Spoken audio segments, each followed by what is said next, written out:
तो दर्शक बंधु वर्तमान पर्यंत आम राज्यर जो माँ मौसी माने सुभद्रा योजनार टंका पाई नांती तो सेमानंकु सुभद्रा योजनार तृतीय पर्यायर प्रथम किस्ती टंकाटी केते तारिख दिन मिलिबो एवं केउ केउ मानंकु एई टंकाटी मिलिबो आउ ता सहित एई टंकाटी केते जण महिला मानंकु मिलिबो तो से सबु को नै कि आम राज्यर उपमुख्यमंत्री श्रीमती प्रभाती परिडा गोटे बड़ घोषणा करिसेंती। तो सेई घोषणा रे आम राज्यर उपमुख्यमंत्री श्रीमती प्रभाती परिडा कोन कहिसेंती तो आजिर ए वीडियो रे मु आपण मानंकु संपूर्ण डिटेल्स रे कहबाकू जाउची। तो सेथि पई आपण माने वीडियोटी को आरंभरू शेष पर्यंत निश्चय देखिबे एवं ता सहित वीडियोटी को गोटे लाइक करिकि चैनल रे नुआ आसिथिले चैनल टी को मध्य सब्सक्राइब करिनेबे।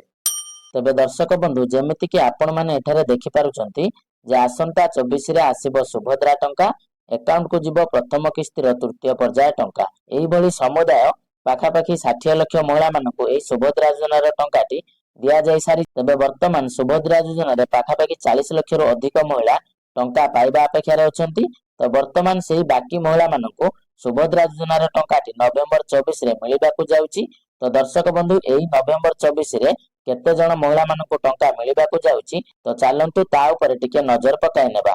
तबे देखंतु दर्शक बंधु आपनकर एठारे लेखा होईची जे नवेम्बर 24 रे आसीबो सुभद्रा टंका एनै सूचना दैछंती उपमुख्यमंत्री प्रभाती परिडा। सुंदरगढ़ रे आयोजित कार्यक्रम रे एहार आरंभ कराजिबो केंद्र मंत्री कार्यक्रम रे जोग देबार सूचना रहिछि।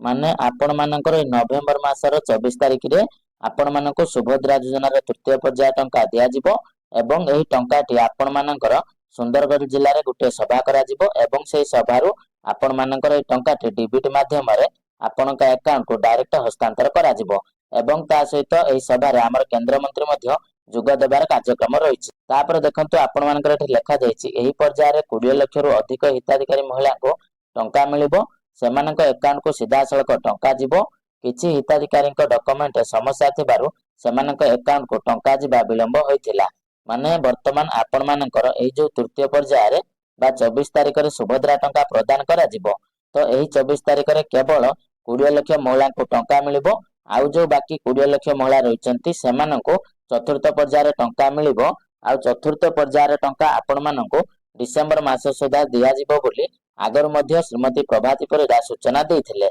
एवं ता सहित एठारे मध्य कोआ जायछि जे सेमानक अकाउंट को सीधा सळक टंका जिवो जेहेतु आपनकर डीबीटी माध्यम रे आपनक अकाउंट को टंकाटी हस्तांतर करा जिवो तो आउ किछि महिला मानकर डॉक्यूमेंट रे किछि त्रुटि थिबा जोगो सेमानक अकाउंट को टंका जिबारे किछि विलंब हेबो। तबे दर्शक बंधु वर्तमान मु आशा करूछि जे आपण मानक मन रे जे सब प्रश्न थिला जे सुभद्रा योजनार तृतीय पर्याय टंकाटी आपण मानकु केते तारिख दिन मिलिबो एवं सेही टंकाटी केते जण महिला मानकु मिलिबो आउ एही टंकाटी केउ केउ महिला मानकु मिलिबो तो ताकू नै कि आपण मानक मन रे जे सब प्रश्न थिला तो से सब प्रश्नर उत्तर मु आपण मानकु देई सारिछि एवं मु आशा करूछि जे आपण मानकु भिडियोटी निहाती भाबरे इन्फॉर्मेटिव लागिथिबो। जदि आपण मानकु भिडियोटी इन्फॉर्मेटिव लागि थाए ताले निश्चय भाबरे आपण माने भिडियोटी को गोटे लाइक करि देबे एवं ता सहित जदि आपण माने वर्तमान पर्यंत आम चैनल टी को सब्सक्राइब करि नाहंती ताले एबे आपण माने आम चैनल टी को सब्सक्राइब करि नियंतु। तबे चालंतु दर्शक बंधु आजिर भिडियोटी को एटे रखिबा